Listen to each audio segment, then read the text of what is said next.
ay mabangong shampoo!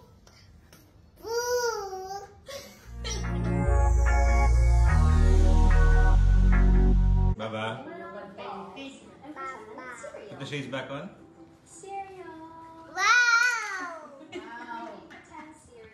Sa latest video nga ni Angelica Panganiban, ay makikita dito kung gaano ka-smart at kabibo ang kanyang anak na si Baby Bean.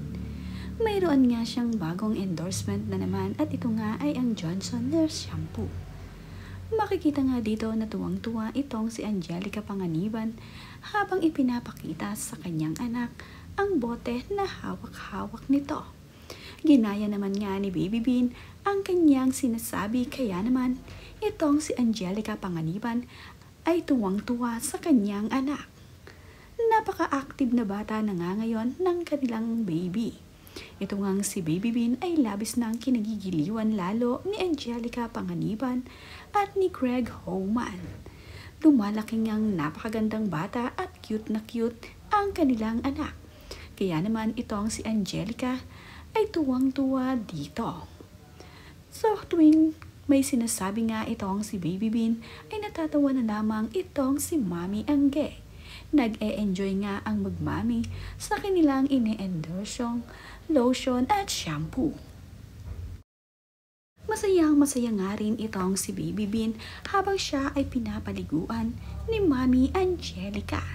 Nakakatuwa naman nga ang bonding ng mag-ina na talaga namang hands-on itong si Angelica Panganiban pagdating dito sa pag-aalaga sa kanilang anak na si Baby Bean. Cute na cute naman itong si Baby Bean habang nakasuot ng baby bathrobe. Gustong-gusto rin ni Baby Bean na ipapahid ang lotion sa kanyang mga braso at binti. Sanay na nga itong si Baby Bean na pagkatapos niyang maligo ay lalagyan na siya ng lotion ng kanyang Mami Angelica. Cute na cute talaga ang anak ni Greg Homan at ni Angelica Panganiban. Kamakailan nga ay nakipagbanding itong sina Angelica Panganiban at itong si Baby Bean dito sa kaibigan ni Mami Angelica na si John Prats. Dumalaw nga ito sa bahay ni na John Prats. Ito ngang mga larawang ito ay ibinahagi ni John Prats sa kanyang social media. Ayon naman nga sa caption ni John Prats sa kanyang ibinahaging mga larawan ay na kahit saglit nagkita tayo ulit with the kids, dati pangarap lang natin. Pets na maging magkakalaro mga anak natin. Eto na. We love you pets. Na-miss ka namin at Greg Homan. See you soon. Masaya nga itong si Baby Bean na nakabanding niya ang mga anak ni John Pratt at Isabel Oli. Tuwang-tuwa din ang mga anak ni John Pratt dahil nakita na nga nilang muli ang anak ni Angelica Panganiban na si Baby Bean. Kahit nga sandali lamang nilang nakalaro ito, ay nakasundo naman nila itong si Baby Bean. Tuwang-tuwa nga ang bunsong anak ni John Prats na mayroon nga siyang bagong kalaro at ito nga ay si Baby Bean. Mayroon nga ang tatlong anak itong si John Prats at itong si Isabel Oli. Ang isa nga rito ay lalaki at ang dalawa ay babae. Sila nga ang mga anak ni John Prats na nakabanding ng anak ni Angelica Panganiban at Greg Homan na si Baby Bean.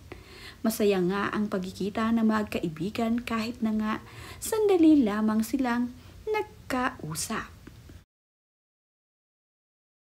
Kahawig nga talaga ni Greg Homan ang kanyang anak na si Baby Bean, na ayon nga mismo dito kay Angelica Panganiban ay ito raw si Baby Bean ay Little Greg Homan. Girl version nga raw ito ni Daddy Greg. Madalas din gumalaw dito sa Subic ang kaibigan ni Angelica Panganiban na si Tella Robles kasama ang kanyang anak. Kaibigan na nga rin ni Baby Bean ang anak ng kaibigan ni Angelica na palaging dumadalaw dito sa Subic.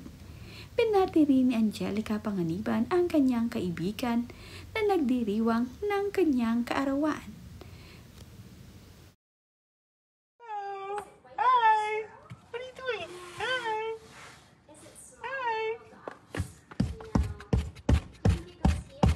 Hi. What are you doing?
Nakakahawak na nga itong si Baby Bean ng manibela ng kanilang yacht.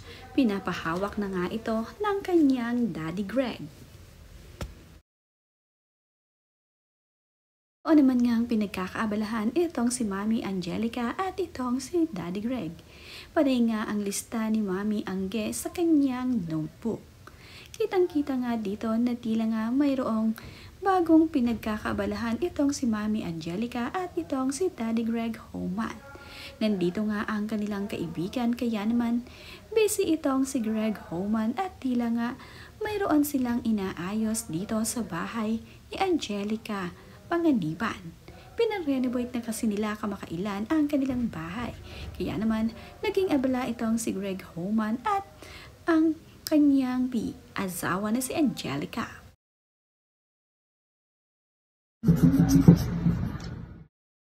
Ang si Baby Bean at ang kanak ng kanyang kaibigan na si Teller Robles ay sinulatan ang listahan ni Mami Angge. Nakakatuwa naman nga ang mga bata na hindi alam na mayroon na nga silang nagagalaw na importanteng bagay para dito kay Mami Angelica. At dahil nga mga bata pa ang mga ito, ay hinahayaan naman sila ni Mami Angelica. Patuloy nga nilang hinahayaan na magsulat ang mga bata.